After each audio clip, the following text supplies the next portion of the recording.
Mayang ngasi di blog sunate, mukbang sunate, amuk nate. Ngasi di sum nagi video ni video, fazaba video.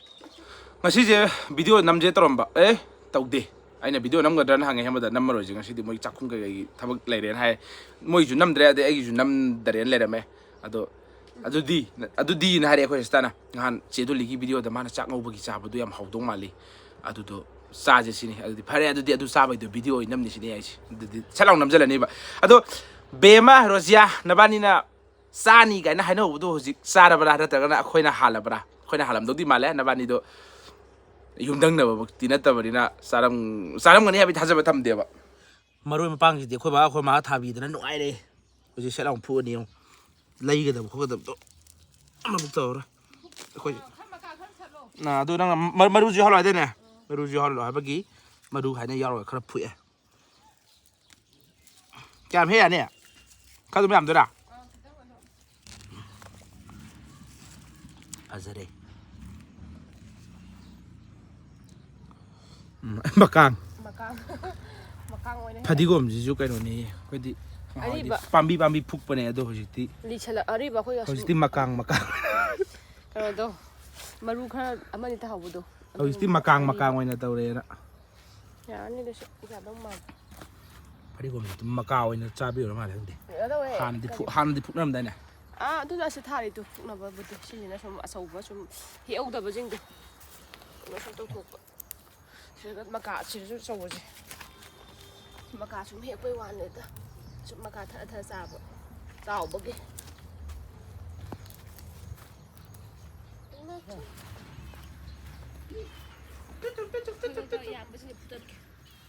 Tutup. Maru ya udah.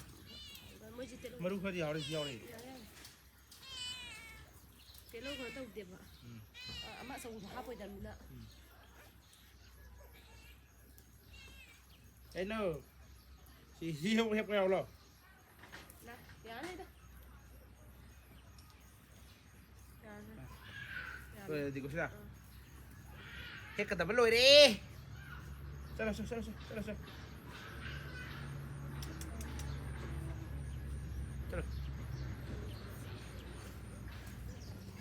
Aduh besar betul sangat tu mayan gaji sudah leleh hujung pukpa marui tu leleh morok leleh, sana maru leleh sana mesti aku yum dagi pukpa ini kau kerapi duga, sudah yerum leleh duga sudah kabai leleh thang leleh, duga sudah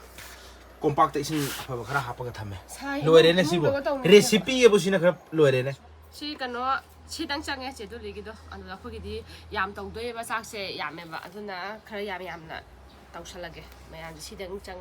Siapa lagi? Mau salah lagi, matang yang kada saya tu kan. Aduh, aku gini semalam unu midawam je, aku gini sumang dah ubah, aku gini ubah makong je. Nasin dia ini sudah hangsi sulang ba, ingju batu gini semalam tu na apa anda sahaja ni, jadi aku siapa ke semjen bah hau gerai tadi. Na mayan siapa gerai eidi video namjen naga siapa hau ba, yau tanah kan eidi ngamjen nari sih, kan aku video sesuai kan, aku tahu deh. Nung nung gawan namjen nasi, kalau hau ba, tapi mayan pun manju oi ba, aku ingin nung bijing je, adam saya Ya ni tu kan pambang apa thapa tu, ngai tu na, tu, hari orang bagi lagi macam tu. Yang ada dah kan kisah yang jadi talai bantai kosi irum apa kau itu saya tahu, macam payah thukki bini. Video segi pasal lagi, terlalu kujan jarak. Aku tu ngai babu yang sudah panik kerja loli bini, tu video nama habis itu sudah masih ada kita nak uri je, mai video nama habis sentuh negeri ni mai panik loli mengatakan sudah aku cuma standar lolam bini. Aku belum ini kau panik saya, amu baca kau standar lolam ni amu baca rukse. Saya itu gimana? Pi lagi ba, pi hau tu ni ba. Pi, ini orang mau hau tu ni ba, tu gimana tu hang lagi tu, jadi panik amu luan ba, panik sudah luan lagi ba. Antu nan panik loaning balai su nelak payah ni, angwan dah. Aduh, aku na loan lagi, habis tu makalam ni. Nelak payah ni aku ni accept tahu di makalam ni kai. Irum mure, ada aku kan jelah ni. Phone dah hendak kerja muslim apa? Ya lah mudah masanya. Kalau tu apa semua juga kita je, jangan mahu makan dah kusala, dia temu sendera. Jalan po. Oh, yang kau okey. Macam sangat apa po? Jangan saga kalau tahu apa mana. Kalian di lotion gre. Ini sih dah minta tu. Ay tu benda lagi kau ay di kalian ju lotion, sah ju lotion lah, sah ju green tea ni green tea. ai nhà cái lấy sao vậy tại mà nó viên kịp ở phía đấy village boy nó coi thì green tea cái gì lấy thắc cái gì vậy ta là phi xa vẫn lôi cái mà xe không mắc ăn xa đi ôi rồi rồi đập hay rồi tiền phương hai đấy ôi chị tay chị cầu đấy nè lấy cho nó cân được gì hay mà lấy hâm được bị hắt thành cái đấy phi mà bung chụp rồi nào phải ta nè thuộc tuổi rồi mà thôi em nhau đi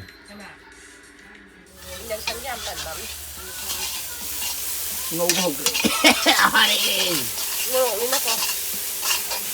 chúng tôi sẽ làm cái gì ăn ngầm rồi thôi thì ăn lắm tàu vậy cha được gì vậy quên sao xem tàu vậy mà sao cái gì đi cái nó chú giặc khác hạt chân quay nè chú giặc sẽ hào em vậy sao sẽ tránh nhiên nhau đập vào cái lối thổ cái mà tránh nhiên rồi tôi cái nó tông đấy vậy thuận này có sao là dân nó chỉ đang ngâu nó càng khát sợ là dân như này recipe cái recipe này thì recipe bây giờ có ăn gì đi làm này khi bị giảm sao tôi chả nó mà ra phải cái sao làm cái thế là tôi đi cái rồi hụt lại tuyệt này hay được không anh là green tea luôn luôn cái thua lộc vào số mấy này là mấy coi sang sang over Malay ada mang mà sang mà gì sang over đi cái nó phải phải đi English đó sang over thì phải là cái đó thôi sao sẽ cái thằng này thua lộc chất bên này mà sang xe nhiên lại tập cái chắc rồi đó lối thổ cái rồi sẽ lấy xin đi xa đó nhưng sang ngạt tất một lần cái gì mình xin mình được theo thầu rồi cái sai được thua gì khác ngàn mà ta hầu cũng đi mà được chắc cũng đem hàng đi rồi mày ăn cho hầu cũng ăn phải thì sai đi đó coi video gì kìa đó cái nó có mà bắp tạm ra thì không ăn ngầu đó lại ngầu quá thành rồi đấy anh lép rồi ai gì mù tuyên chứ mà tao đem ngày vậy nhưng mà anh là hydro không ta anh nó là hydro cây nổ anh nó sẽ chỉ tao ngọc là chỉ hydro vậy không cái green tea bị đặc biệt mà nào bị đó tôi khuyên anh hem với tôi coi rồi này vậy tôi coi rồi nó bị tập bị đặc biệt này vậy green tea chứ đúng không gift này này chẳng rồi đúng không con pen là với sponsor phụ thuộc thôi vậy tôi anh cái con pen là hấp tới mà cái khai thôi spy năng nhảm mua sale xin là tất thật lôi mi này mang con tới in sale nhảm tàu này vậy sao chứ đi nó bỏ vào ngông nó bỏ mà cho nó tìm mua tôi đi sao chứ đi tôi tàu thủ đi cái ngầu gì thế nào thầu xài vì cái này mà đi mà mua nó tìm mà thầu xài vì cái đàn phong để cho nhưng sắc sỡ sắm tiêu mà năng thì năng ngồi đấy mình đi liệp vào xin mua liệp tiêu tôi phải đấy không si sponsor bị cái gì à đấy vậy con mình tôi cái gì à đấy vậy tôi sponsor nó ngầm ra đi sigi sebot mà sigi nó tao về cái là khang đi mấy năm tuổi này hình quân nhiều lắm rồi chả thấy tao có tao ngầu đẹp đi bộ tốt các cặp thân nữa mình là khula là hàng mà đấy xì làm nên cầm miền các bờ hoa đấy có mẹ gì cái mi của con khuyên bấm lấy ra nè cái nó nè sắc sẽ đất mình đây khuyên bấm của mẹ mà lấy nè mà chú đây là cả đấy cái nó gì cô chú giúp phải để mua rồi à đúng không फिर जिंगा सी तप नप ngak ili je prise su budi ura mara adu horen video da ura ni tap nap ngak ili je luga khoi mana hai bai tare ibungo hosi kan chatna bini na mina begi set padu nang di yaw nu na sana khar no re khar ga saw re asa u ngak se le phun phunjala tembang na raga phit hum dang wang mi ma le khoi mana adu ki khar apik posi selling ko khongau jo apik posi le prise apik pa chei da khoi ma dang ate he mana joi bay đang chỉ lap nè, mà thịt hôm đông hoàng mà mi cái mà lên là thành đô la đi nè. Nói mi nói với đi phi à, ya tầm này trâu cái chuyện. Tôi mấy mi phải giờ mi sẽ đi phải giờ mi chắc phải giờ bố chú cũng biết xem, mà anh sẽ phải phải giờ đâu nè. Tôi nói gì, sẽ đi là cầm tóc thôi chứ. Ha? Bây giờ mà ô anh muốn tập phải giờ đây vẫn cần rồi. Phải đây tôi đi. Coi chơi xem ta cha nào bắt lotion, bố xem bắt lotion lại ai chụp thôi cái. Cô suy bắt tang gì, ya là sao là gì? Anh thôi kịp đâu khôi bà đi xa bà hổ rồi mẹ đó khuyên khách tập bao này khôi bà đi video chăm sang này giao vấn tần lên này giờ chăm sang là 5 đây nó mới ta sẽ làm cái trò cái gì làm nhỉ xe cái mày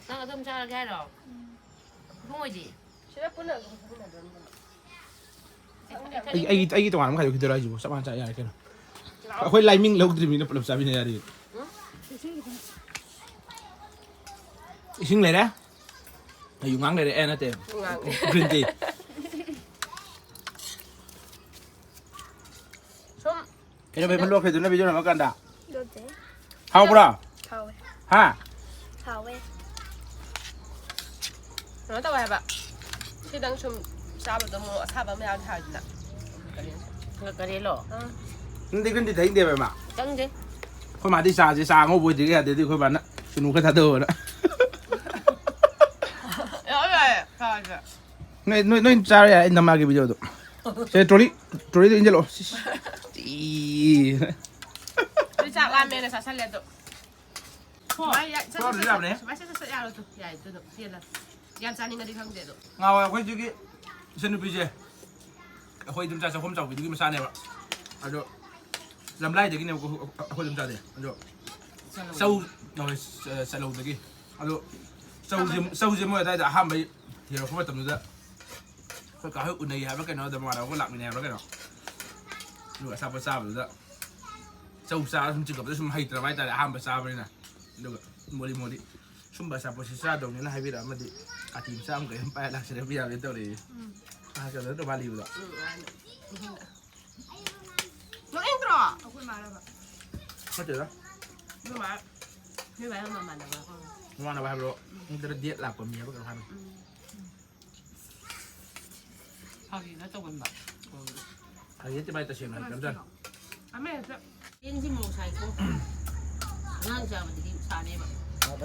มาอวยน้ำบะเมียอวยแบบชาแล้วจุมาเนี่ยประเด็นก็เนาะ cái đấy gì อ่ะทุกอวยน้ำไม่ให้เลยจิอากาศเป็นน้ำยาวตลอด cái đấy mà khi làm lăng tống mà rồi mình lăng để ta gravy như này สุดท้ายฉันหาหางานกันเดี๋ยวสารมันตลอดซาพอดอันพบกันอยู่กลางกินทั้งเลยไม่เดือดแล้วก็มันมันขี้ก็สวยแฮะเว้ยแบบ 하나 뽀사뽀사비 못도 주라고 그랬지만 เออ 하 เอา thì mang đằng nó phật này hàng này phật ạ style ra được phải phải sao rồi dám trâu đây thì nó cà phê rồi ก็เนี่ยเขาใส่ในงานโถงใหญ่แต่ตัวอื่นเขาเทมทะเล sao rồi giá kia này làm cái liền đâu bây giờ là เอามาเลยแบบนี้ก็เป็นอาหารตัวอีก bây giờ nó sợ dám không rồi อี thằng ông chán sao đi cũng luôn ai dù giá nên đằng sai lạc cái quả đó ไอ้ยายก็จะเข้าไปในงานได้เช็ดนานแล้วเลยน้ำมักเช็ดหาวตะพูดดิชิซาเลยแบบหาวบอกที่เนี่ยแบบ Sprit tập nạp tiếng gì cái gì mà nó bấm lì hồi ima cái thiên là sao bây giờ mà giao cái vấn đề hết mà tập mà đồ màจะมาซาปาได้ไงแต่พฤติดุมเครื่องเสาดิใช่ไหมเนี่ยมาซาสิให้ครับพักคิดว่าพม่าเต็มหน่วยขันหลักไปแต่จะมาชนะบ่เลยมาซาที่พัดดิดุมการที่เฮ้ยแต่ที่ชัดก็ใช่แต่อังโง่แต่ก็นับปีลิชันหลักแต่ในป่ามันก็จะพาชันบิดอะสมัยเดบอดี้พารัมนี่ที่ชุ่มมากที่ก็มันอินคาร์บูเตอร์สิกันเนี่ยมีสิก็ท่าจะหลักอะน่าดูก็กราฟแต่พายจะให้แต่ตัวมาทำแต่ทั้งนี้พัฒนาทุกตัวเนี่ยมาสัญญาไง ฮาร์ตี้กันเฮ้ยฝนให้ยังวิดีโอจุ๊แล้วมาคอนเทนต์เลย แล้วก็ไอ้ที่ นั่นไหนอยู่เลยน่ะ มาขอด้วยป่ะมากระตุ้มตัวนึงพูดน่าจะช่วยพูดวินี่แล้วไม่ใช่ช่วยเสียนี่ซาน่ะไปตัดนั่นสิแล้วยังนั่นนี่ เนี่ยมาช่วยเราไปเลยไม่มึงหรอกสักการตัวผมซื้อเลยใช่หรอเชื่อมามั่งก็เสียเราแต่คนตลาดก็ที่ที่เขามั่งทราบสักอย่างโดยกี่กันเนาะไอ้คนละการินุ่งกี่คนมันมุดตายเลยนะนี่นี่ฉันเนี่ยนี่นะจิมฉันนะเขาเรียกมาที่มาที่สักการเป็นยังไงมาเดลี่เลยกันเดลี่แต่ลาริกี้ preparation ตัวละกัน itu mbak ya lu sampai hai kok พายได้ไหมมาดูดิน่ะซาบุสุรวยเลยรวยเลยนุ่มชูรวยกันเลยรวยมั่งกันเลยดูดิวิดีโอเจ๊มาตั้งตลอดเชลล์เลยดูก็จิกี้สปอนเซอร์พวกกี้ก็ไอ้อินุจอยเป็นไปสปอนเซอร์จู่คนดูเพลงต้องนั่งกันในกลาสกุมไปกันบ้างดูก็เชฟบอตุนะก็ทัดแล้วก็จะพูดปานกุมมากันกุมบ้างดูแบบคนแต่ทุกไปอย่างเช่นทุกคนนี่อุ้ยแต่วันด้าขนาดมือยันมีบุมีมันใช้กุศลเสียงจะได้บุมา lu sudah sih ดูสังเกตสิlu sini makan gua kalau ini ngapain lagi bapak taruh bapak itu sudah sih ya malu sudah lagi Noi ne babai to pa to ha poi ko video la